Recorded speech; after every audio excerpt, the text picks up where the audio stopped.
రావటం మా బొబ్బిలి అదృష్టం. వాదే ఉందండి. దైవానుగ్రహం మాకి స్థాయిని సంపదని ప్రసాదించింది. అంతా దైవానుగ్రహం.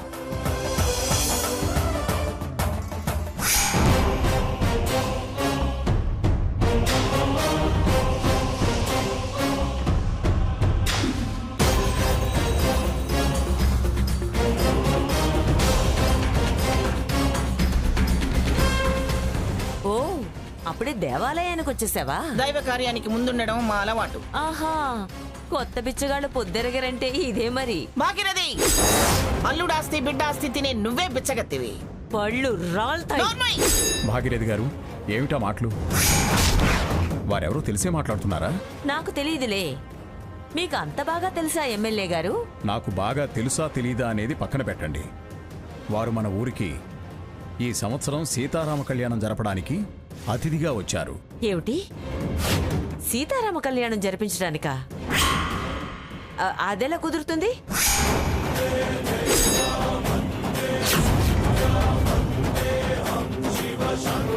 అది జరగవలసింది, జరిపించవలసింది నా ఇష్ట ప్రకారం.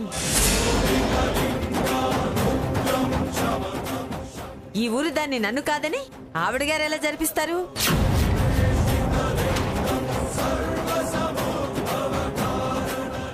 దేవుడి కార్యం జరిపించడానికి ఈ ఊరు ఆ ఊరు ఆ కులం ఈ కులం అని ఏమీ ఉండదు. ఏయ్, నువ్వేదో పెద్ద ఘనకార్యం సాధించిందాన్లా అన్నీ నీకే తెలుసన్నట్టు మాట్లాడకు.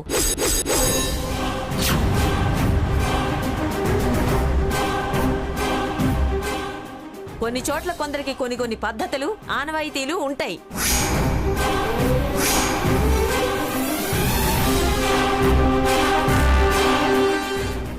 ఆకుపసర్లు నూరుకునేదానివి నీకేం తెలుసని మాట్లాడుతున్నావు?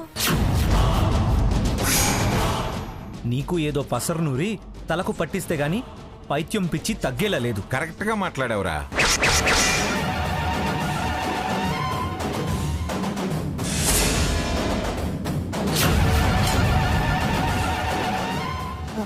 మేమెక్కడికెళ్తే అక్కడికి తయారై ఏంటి నీ గొడవ?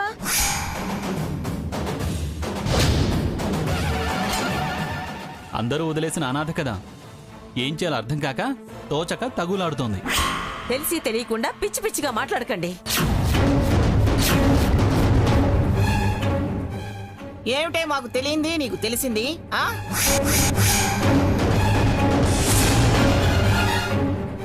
మేము కళ్యాణం చేయిస్తాను అంటే కాదు కుదరదు అనడానికి నువ్వెవరు?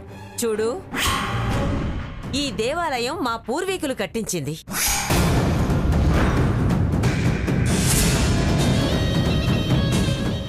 దీనికి ధర్మకర్తలం మేము.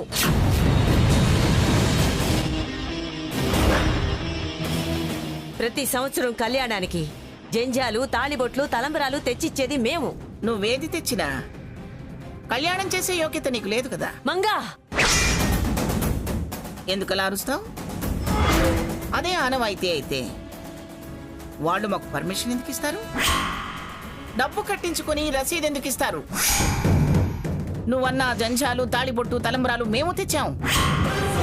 తెచ్చినా అవి వాడటం కుదరదు. ఎందుకు కుదరదు? ఏంటండి ఇది? మీరెలా అనుమతిచ్చారు? చూడండమ్మా, మీకు మీరు ధర్మకర్తలు అనుకుంటే సరిపోదు కాదా? మీ పుట్టింటి పూర్వీకులు ఆలయం కట్టించొచ్చు, వారు ధర్మకర్తలు కావచ్చు, కానీ ఆ వంశీకులెవరూ లేరుగా. వారు పైడిరాజుల వారు, మీరు బొబ్బిలివారు. పైగా ఈ దేవాలయం ఎండోమెంట్ డిపార్ట్మెంట్ కంట్రోల్లో ఉంది. నేను చైర్మన్ని.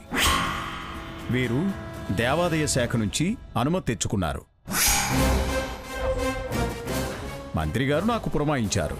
ఎవరో పురమాయించారని ఆనవాయితీ తప్పుతారా?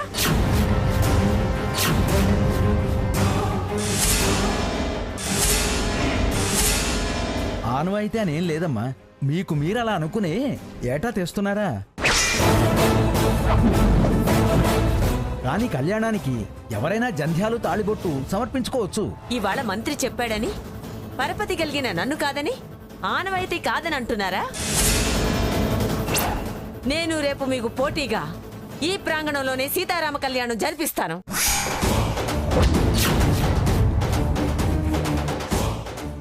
ఎవరాపుతారో చూస్తాను. జనం చేత చీకొట్టిస్తాను.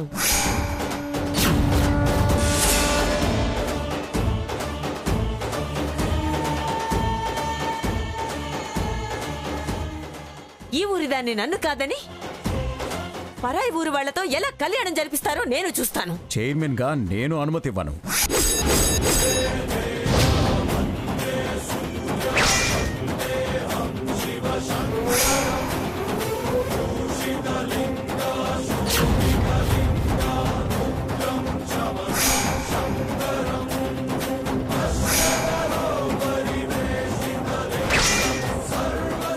చాలా ఎక్కువగా మాట్లాడుతున్నావు. నేనెవరో మర్చిపోయినట్టున్నావు.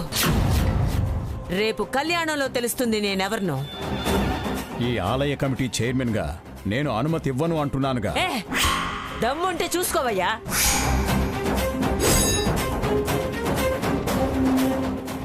చూడండి, కళ్యాణ ప్రాంగణంలో పైగా దైవ సన్నిధానంలో ఇలా తగులు పోట్లాటలు మంచిది కాదమ్మా.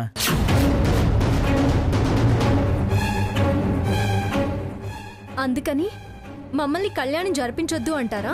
లేదమ్మా, ఏదో ఓ మధ్య మార్గంలో వెళ్ళడం మంచిది. మధ్య మార్గమా? ఏం చేయమంటారు? ఎట్టి పరిస్థితుల్లో మేము కళ్యాణం చేయాల్సిందే. మాకు గవర్నమెంట్ పర్మిషన్ ఇచ్చింది. ఊరు పుట్టిన దగ్గర నుంచి ఏ ఏడు రాని సమస్య ఇప్పుడు వచ్చింది కాబట్టి చెప్తున్నాను.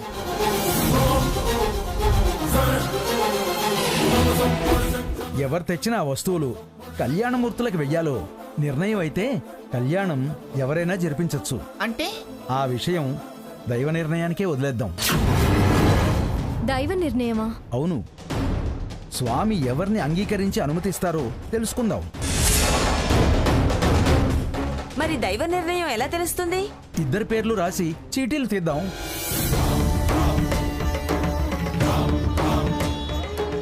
కళ్యాణ సమయంలో కార్పణ్యాలు ఉండకూడదు. అందుకని మంచి వాళ్లే కాదేముడు ఎప్పుడు మంచి చేస్తాడు అని నమ్మేవాళ్ళం మేము. స్వామివారు సాంప్రదాయాన్ని కొనసాగించాలనే కోరుకుంటారు. అయితే చీటీలు రాయని గుమస్తా గారు. నేను రాస్తాను. దొంగ ముఖం దానా, దొంగ బుద్ధున్న దానివి, నువ్వు రాయటం ఏమిటే? సీత, నువ్వు రాయమ్మా. సీత రాయడానికి నేను ఒప్పుకోను. అయితే నేను రాస్తా. ఎవ్వరూ వద్దు.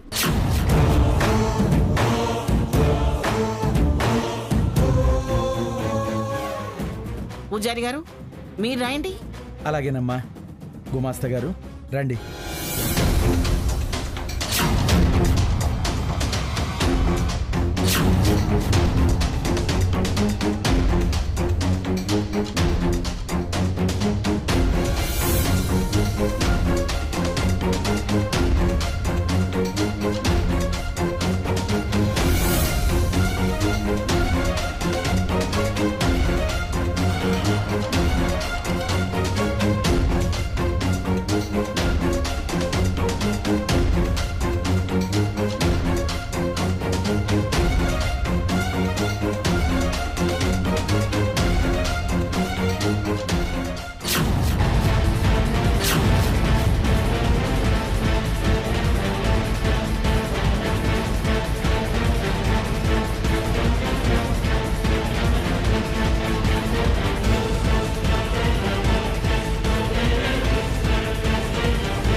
అమ్మా, అందరూ ఒకసారి స్వామివారిని తలుచుకుని ఈ చీటీలను తాకండి.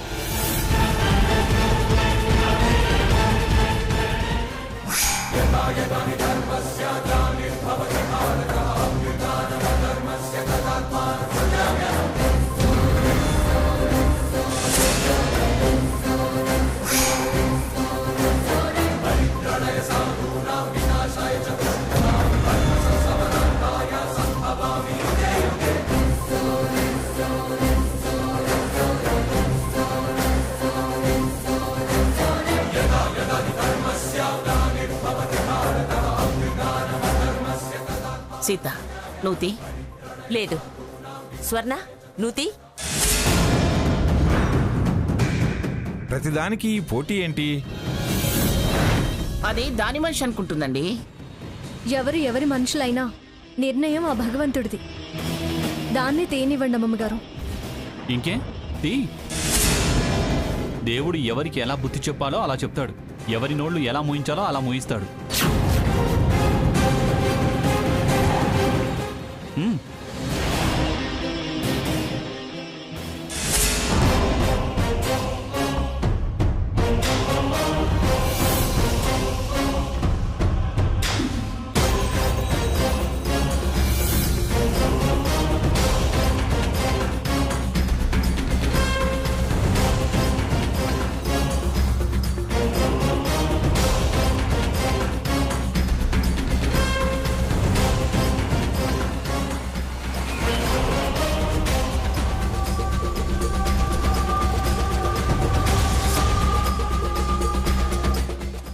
శ్రీమతి పిఠాపురం మంగమ్మ గారు.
దేవుడు కరుణిస్తే దాని మీద గుడ్లూరుముతావే. ఆనవాయితీ ఆచారం అని తెగ పలికావుగా. ఇప్పుడేమంటావు? నా మనవడన్నట్టు సరైన సమయంలో నీ నోరు బాగా మూయించాడు, చక్కగా బుద్ధి చెప్పాడు.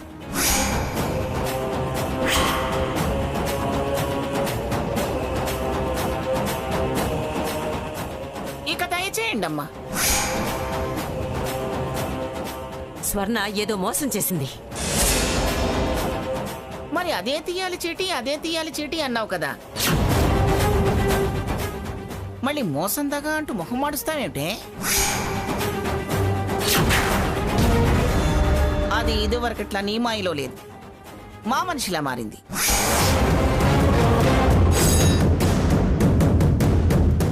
బుద్ధి ఆ దేవుడు కాదు, నా చెల్లెలే చెప్పింది.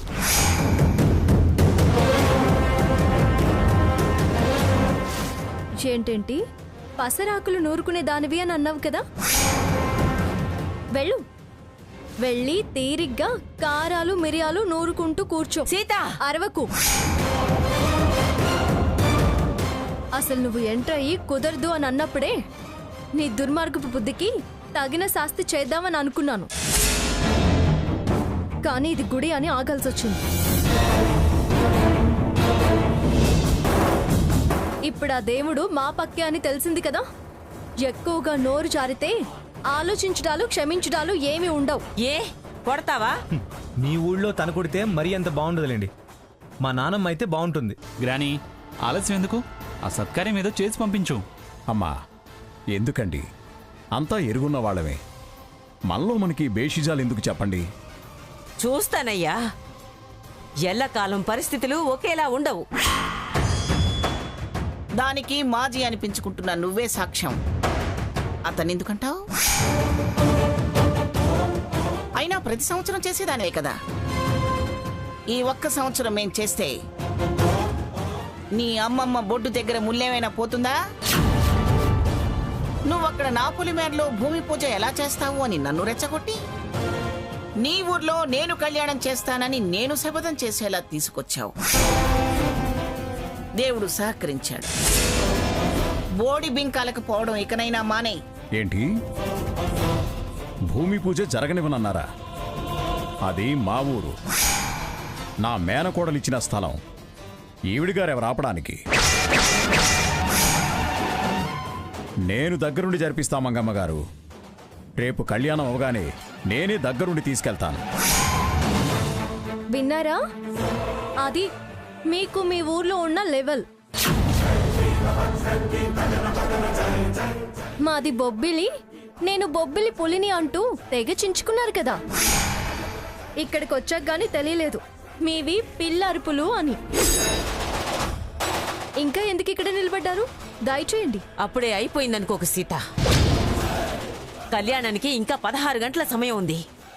16 గంటలు కాదు కదా, 24 గంటలున్నా మీరు మమ్మల్ని ఏమీ చేయలేరు. అమ్మా సీత, ఆవిడతో ఎందుకు మాట వదిలేయండి.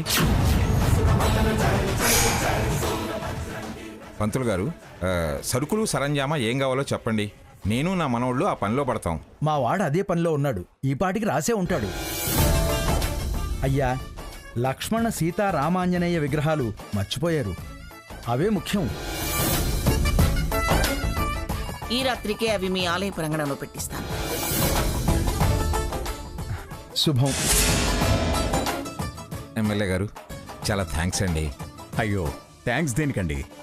ఇది నా బాధ్యత. ఇదిగో, నా మనిషిని మీ వెంట తీసుకెళ్ళండి. కొత్త ఊరు కదా, కావలసినవన్నీ దగ్గరుండి ఏర్పాటు చేస్తాడు. అలాగే. భాగీరథి, ఒక్క నిమిషం. రేపు నా మనవళ్ళు మనవరాళ్ళు అమ్మవారి సన్నిధిలో శ్రీ సీతారాముల కళ్యాణం జరిపిస్తున్నారు కదా. ఎంత మా జీవైనా ఈ ఊళ్ళో పలుకుబడి పెత్తనం ఉన్న పెద్ద మనిషివి కదా. అందుకే నేను కూడా ఆహ్వానిస్తున్నాను. వచ్చి వీళ్ళని దీవించి స్వామివారి దీవెనలు, తీర్థప్రసాదాలు కూడా తీసుకెళ్ళు. భోజనాలు కూడా ఏర్పాటు చేశాను. తిని చేయి గడికి వెళ్ళు.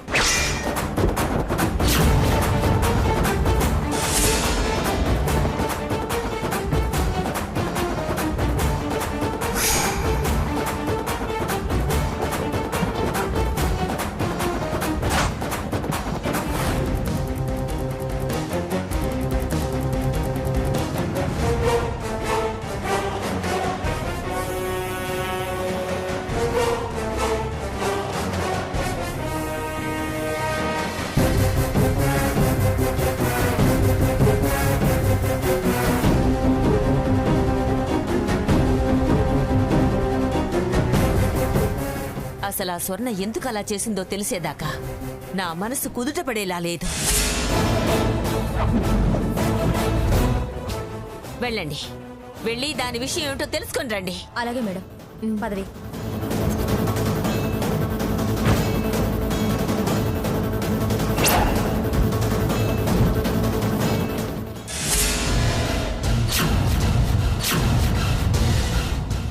మన అదృష్టం బాగుండి అది ఒంటరిగా వెళ్తుంది. పద పద. స్వర్ణ ఆగవే.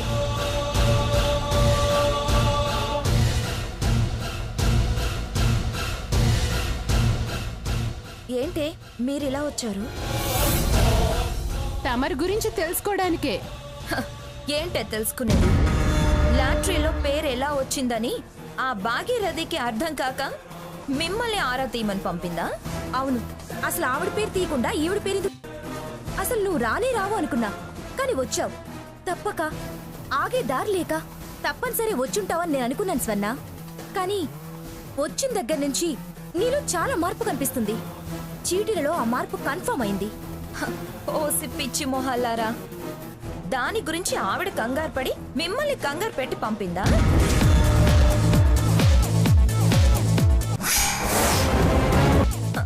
అసలు నేను మారానని ఎందుకు అనుకున్నారే? వాళ్లతో క్లోజ్ గా ఉన్నానా?